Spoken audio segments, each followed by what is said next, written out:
Fenomena iklim El Nino saat ini sedang melanda Indonesia. Kekeringan pun sudah dirasakan di berbagai daerah. Untuk mengetahui lebih lanjut, kita sudah bersama dengan Ardasena Sopahe Lukawan selaku Kepala Pusat Layanan Iklim Terapan dari BMKG.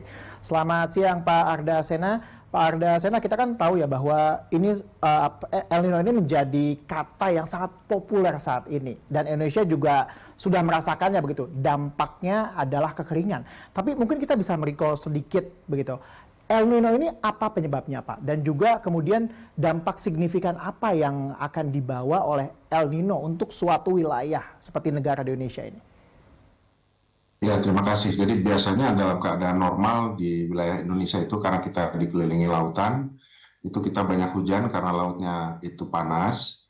Nah, keadaan El Nino itu adalah keadaan anomali di mana laut yang panas itu bergeser dari wilayah Indonesia atau Pasifik Barat bergeser ke Pasifik Tengah dan Pasifik Timur, sekaligus juga membawa pusat yang membawa curah hujan yang banyak itu bergeser ke arah daerah tersebut, yaitu di sekitar Pasifik Tengah dan Pasifik Timur, yang menyebabkan curah hujan itu berkurang di wilayah kita, gitu.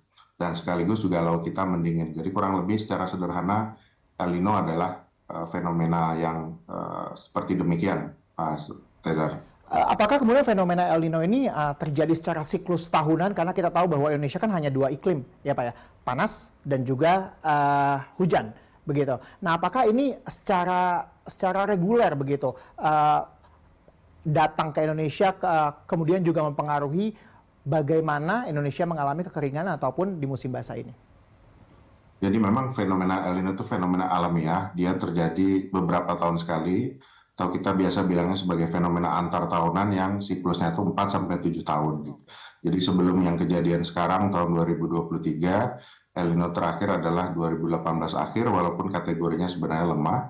Dan sebelumnya itu 2015 dalam kategori El Nino kuat yang masih kita ingat sekali, itu menyebabkan kekeringan di sebagian besar wilayah Indonesia. Gitu. Jadi dia memang keadaan yang berulang, demikian.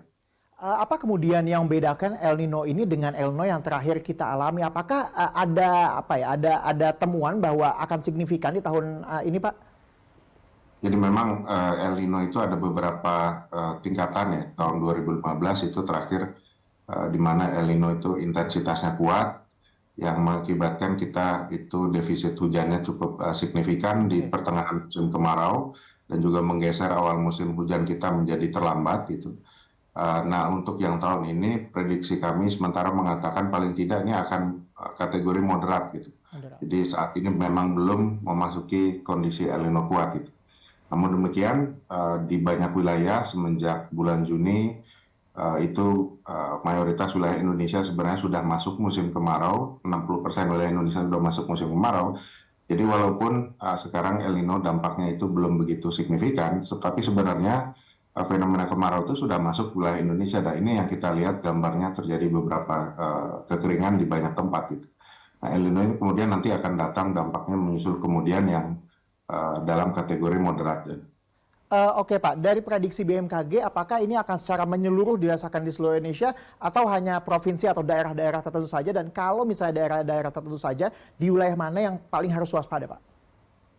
Memang prediksi kami dan biasanya juga kejadian El Nino dan juga kemarau yang signifikan itu paling berpengaruh di wilayah Indonesia, terutama di Katulistiwa bagian selatan, jadi wilayah yang memiliki batas musim yang jelas antara musim hujan dan musim kemarau.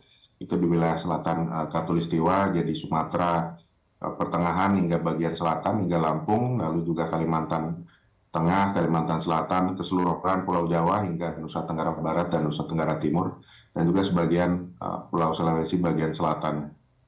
Yang agak membingungkan juga Pak, ini kan El Nino ini kan sudah kita perbincangkan selama beberapa bulan terakhir bahwa kita harus waspada begitu adanya bencana El Nino.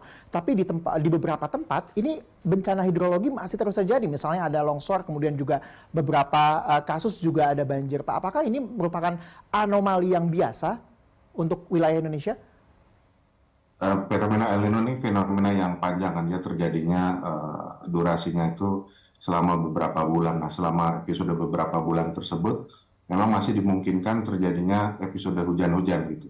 Jadi seperti halnya juga kejadian-kejadian di kemarau masa lalu, musim kemarau di Indonesia itu tidak berarti tidak ada hujan sama sekali di wilayah-wilayah tertentu, misalkan yang kita saksikan di selatan Pulau Jawa, khususnya di Jawa Timur, dan juga di pesisir barat Sumatera, di situ hujannya konsisten ada gitu.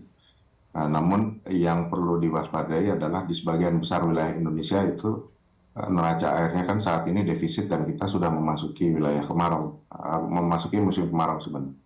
Baik Pak, kalau kita bicara mengenai El Nino, apa saja kemudian yang harus diwaspadai bagi masyarakat secara umum maupun misalnya bagi para petani, karena ini kan kerap dikaitkan begitu dengan ketahanan pangan Pak. Jadi khusus untuk masyarakat yang berkehidupan itu bergantung langsung sumber air bersihnya dari hujan, misalkan tentunya perlu penyesuaian sejak dini.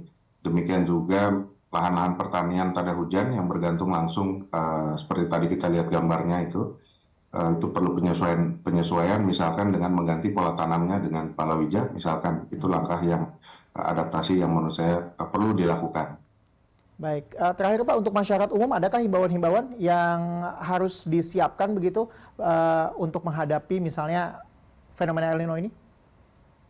Jadi ya mungkin masyarakat bisa melakukan penghematan penggunaan air, jadi bijak menggunakan air untuk mengurangi risiko kelangkaan air, terutama pada saat puncak musim kemarau di Agustus dan September nanti gitu. Dan untuk masyarakat yang bergantung langsung kehidupannya dengan sumber air bersih dari hujan, itu perlu melakukan penyesuaian sejak dini dan masyarakat bisa mengikuti perkembangan informasi mengenai cuaca dan iklim terkini yang disampaikan oleh BMKG melalui banyak kanal informasinya.